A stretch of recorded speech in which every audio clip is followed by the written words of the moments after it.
If daylight saving time hits you like a tiny unexpected plot twist, welcome. It's 1 hour on the clock, and somehow your entire nervous system has an opinion about it. Today is your Spring Forward Gently episode, a 48-hour buffer that protects your sleep, your energy, and your Monday mood. And the whole thing fits on a sticky note. This Sunday is the spring time change. So this episode drops 2 days early on purpose. Think of it as your weekend game plan. And here's the permission slip you might need to hear. If the time change feels harder than it did 20 years ago, you're not making that up. Your body's circadian system, that internal clock that runs your sleep, your hormones, and your energy, becomes more sensitive as we move through midlife. That's physiology, not weakness. So why does 1 little hour pack such a punch?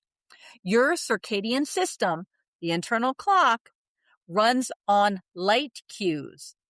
When the clock jumps forward, your body is still operating on yesterday's schedule. And that mismatch between your internal time and the external time is what researchers call social jet lag. A 2025 systematic review published in Science Direct found that the spring DST transition reduces sleep duration and increases sleep fragmentation, and that those night owls among us tend to feel it the most.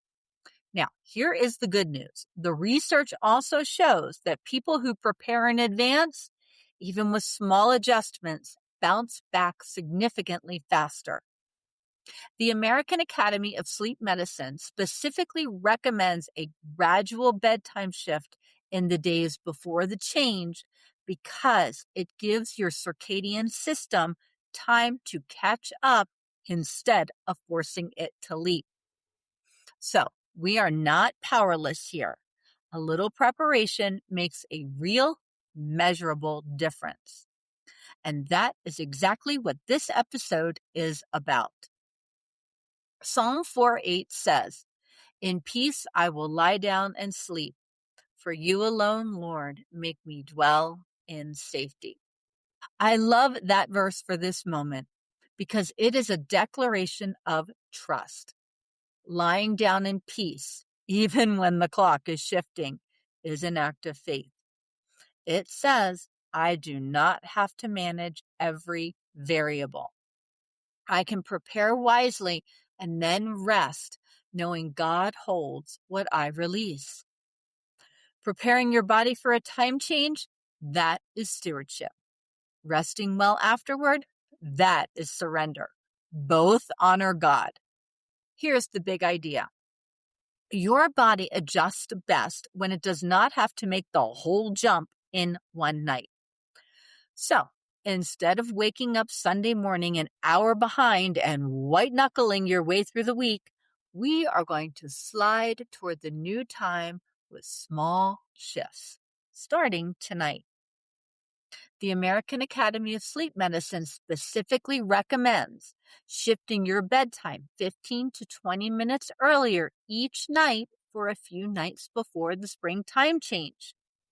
Harvard Health echoes this with a similar approach, 10 to 15 minutes per night for 3 days before the switch.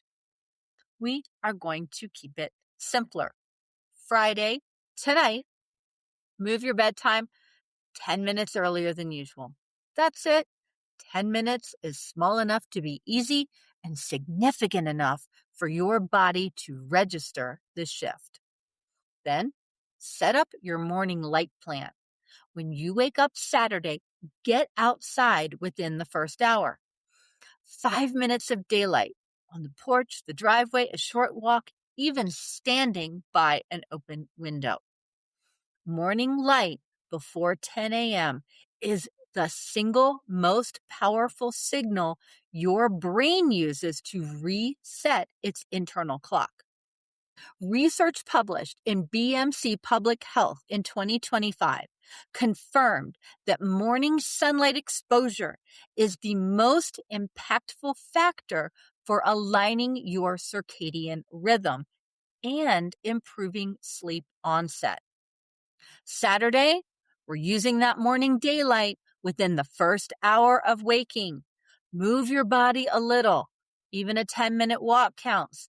And research shows that morning movement helps regulate your circadian clock for bedtime later. Now, if you are caffeine sensitive, keep your last cup a bit earlier than usual today. Then Saturday night, the night before the time change, move your bedtime another 10 minutes earlier. So now you are about 20 minutes ahead of where you started. Lower the brightness on your screens the last 30 minutes before bed.